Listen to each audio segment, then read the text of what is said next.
Bom dia, boa tarde, boa noite, sonhadores de todo o Brasil. Aqui estou de volta. Meu nome é João Ailton, o seu terapeuta de resultados. E eu gostaria de ler uma passagem bíblica bastante conhecida. Está em João, capítulo 9. Eu vou ler do 37 em diante. E Jesus lhe disse: Tu já o tens visto, e é aquele que fala contigo. Ele disse: Creio, Senhor. Ele o adorou. E disse-lhe Jesus: Enfim, eu vim a este mundo para juízo, a fim de que os que não veem vejam, e os que veem sejam cegos. E aqueles dos fariseus que estavam com ele, ouvindo isto, disseram-lhe: Também nós somos cegos?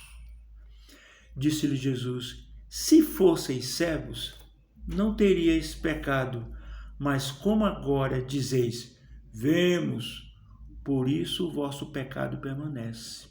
O contexto deste episódio é a cura de um cego de nascença. Ele era um cego que pedia esmola lá na região da Galileia, e Jesus chega até ele. Aliás, um dos discípulos pergunta: Mestre, quem pecou? Ele foi os pais dele que pecaram para ele nascer assim? Aí Jesus: nem uma coisa nem outra. Ele nasceu assim para que nele se concretize o milagre de Deus. E aí, Jesus ele cospe na lama, no pó, perdão, na areia, faz uma pequena lama e cura, né? Passa nos olhos do cego e pede para ele lavar lá no tanque de Siloé. Ok. De repente, aquele que era cego, de nascença, estava enxergando. E todo mundo dizia: mas ele era cego? Mas como agora está enxergando? Como assim? Nunca vi isso. Um cego de nascença que agora está vendo. E aí ele vai para a sinagoga, que era a casa de oração da época. E aí os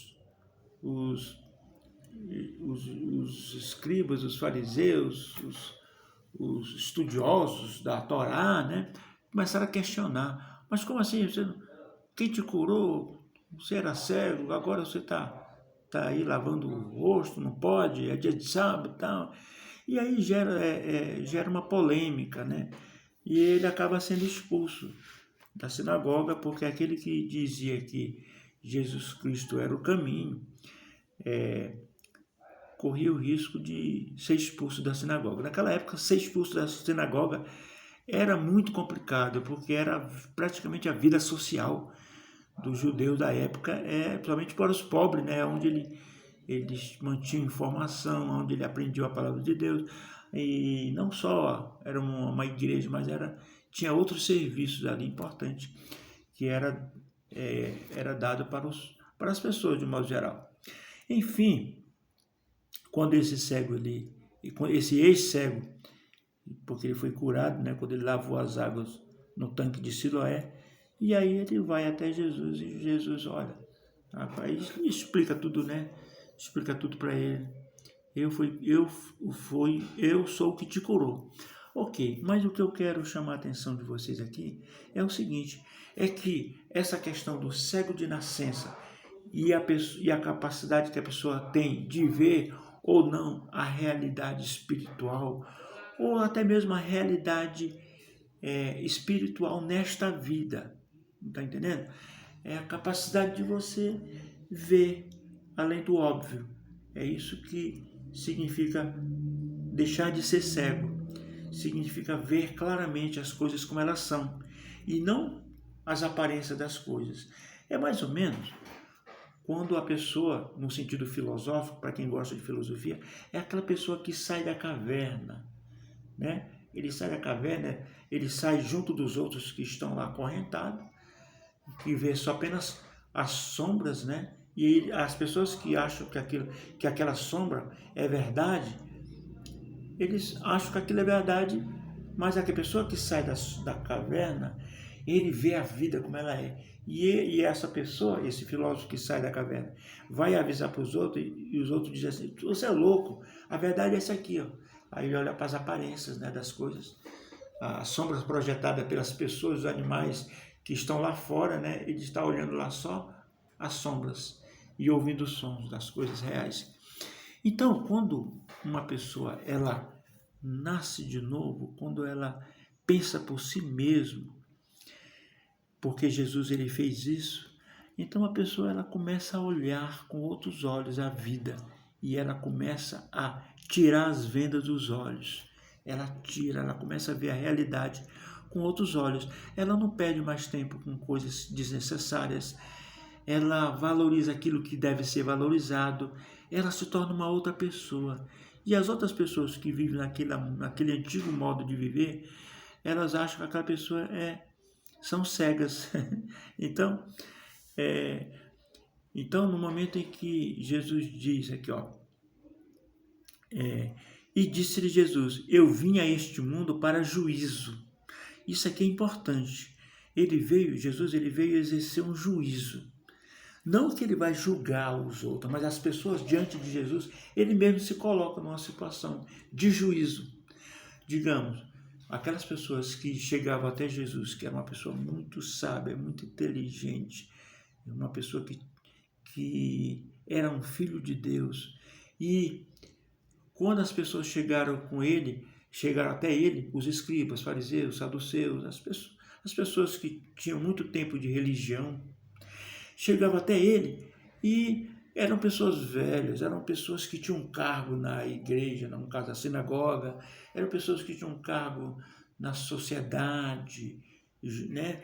E aí Jesus andando mais ou menos como o povo, Jesus não andava com roupa bonita, com roupa, Jesus não ostentava. Claro que Jesus não andava como esfarrapado, mas ele andava simples, como o povo andava. E as pessoas, né, importantes da sociedade olhavam para Jesus, pô, quem esse cara pensa que é? Eu sou fulano de tal, eu sou superintendente da escola dominical, eu sou escriba, eu traduzi os rolos da Torá, eu sou alguém importante para a sociedade, para a minha sinagoga, para a minha igreja, então. E Jesus, ele diz assim, isso aqui pouca gente comenta, né? Eu vim a este mundo para juízo, para exercer um juízo, a fim de que os que não veem, vejam, e os que veem, sejam cegos. Ou seja, e aqueles que pensam que veem, aqueles que eu sei, eu li a Torá várias vezes, eu traduzo lá a Torá, eu sou tal, eu sou sacerdote tal, eu tenho uma condição social muito boa na igreja, na sociedade, eu sou isso, eu ando bem vestido, porque os sacerdotes, os escribas, os fariseus, eles andavam, tinha uma roupa especial para eles, você sabia? Tinha uma roupa, um paramento, eles andavam paramentados, né? Uma roupa especial. E o povo andava mais ou menos da mesma modo de vestir. Mas isso contava muito naquela época. Então, eu vim a este mundo para juízo, a fim de que os que não veem, vejam, e os que veem, ou seja, aqueles que pensam que veem, aqui está em João 9, versículo 39, tá? João capítulo 9, versículo 39. Eu vim a este mundo para juízo, a fim de que os que não veem, vejam, e os que veem, ou seja, os que pensam que veem, sejam cegos, ou seja, permaneçam na sua cegueira. Tem muita gente na igreja que pensa que está vendo, mas não está vendo. Tem muita gente que lê a Bíblia, leu mais de 10 vezes, pensa que sabe o que está escrito ali, mas não sabe. Eles não têm um entendimento da palavra, da Bíblia. Por quê? Se você é arrogante, se você é orgulhoso, se você é preconceituoso com alguém, você é cego e pensa que vê. Mas se você é humilde, se você tem amor pela palavra de Deus e você chega assim, agora mesmo você pode fazer isso. Jesus, eu sou cego. Eu não consigo. Eu penso que eu entendo aquela a palavra, a Bíblia, mas eu sou cego, meu Deus. Abre meus olhos, meu Deus. E Deus, o Jesus que está dentro de nós também, ele vai abrir a sua mente, vai abrir o seu terceiro olho, ele vai abrir a sua mente para você ver o significado da palavra, da Bíblia. E aí você vai ensinar a verdadeira palavra de Deus. E não o que as pessoas pensam que seja a palavra de Deus. Pensa bem, se todos conhecessem a palavra de Deus realmente, você acha que haveria 30, 40, 50 denominações religiosas cristãs diferentes? Claro que não, só haveria uma, porque é uma maneira, é o Espírito Santo que revela a palavra de Deus para a pessoa. Então, disse, e aqueles dos fariseus que estavam com ele, ouvindo isso, disseram-lhe, também nós somos cegos? Pô, Jesus, você está chamando a gente de cego? Por favor, nós somos cegos. E Jesus fala assim, olha, se fosseis cegos, meus amigos, se você fosse cego, não terias pecado, sem problema. Eu ia abrir o teu olho, eu ia te ensinar a verdade.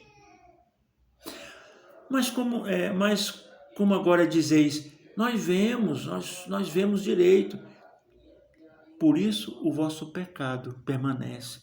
Então, quando a pessoa é orgulhosa, preconceituosa, presunçosa, acha que sabe de tudo, não aceita uma recriminação, não aceita conselho, não aceita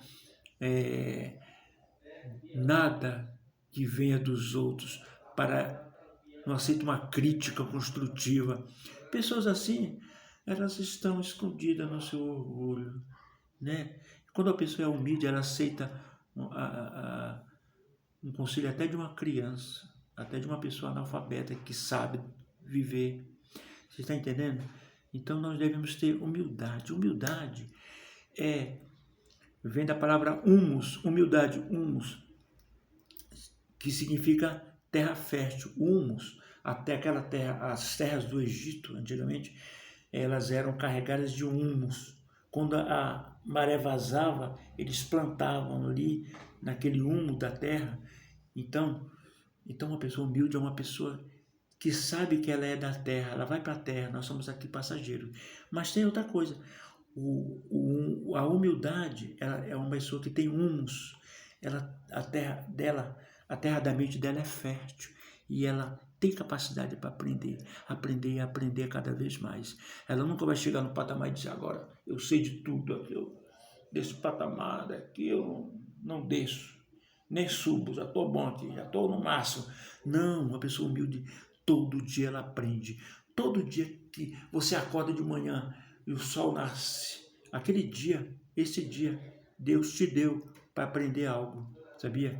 Quando você passa um dia, chega à noite, você não aprendeu uma coisa sequer, você perdeu o seu tempo. Então, era essa mensagem.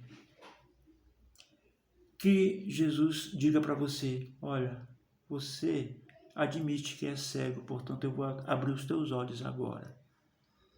Mas se você disser, eu vejo, então a vossa cegueira permanece. Eu espero que você esteja do lado dos que dizem a Jesus, Jesus, eu não vejo. Jesus, eu sou cego. É tão difícil a gente dizer que é cego, né? É difícil. Não é? Fala sério. Não é? Jesus, eu sou cego. Abre meu olho. Jesus, eu sou surdo. Abre, destampa meu ouvido. Tá, passa uma cera, né? Passa um cotonete espiritual aqui. Jesus, eu sou cego. Passa um colírio. Derrama um colírio que vem dos céus e abre os meus olhos. Destampa os meus ouvidos. Melhora a minha boca para que eu possa falar cada vez melhor e possa ensinar as pessoas. Muito obrigado. Se você teve paciência para ficar até agora, eu espero que você tenha gostado. Espero que essa mensagem tenha trazido algum benefício, algum enlevo na sua vida. E compartilha, manda para o seu amigo, para a sua amiga que esteja precisando. Ative o sininho, se inscreve, tá bom? Fique com Deus.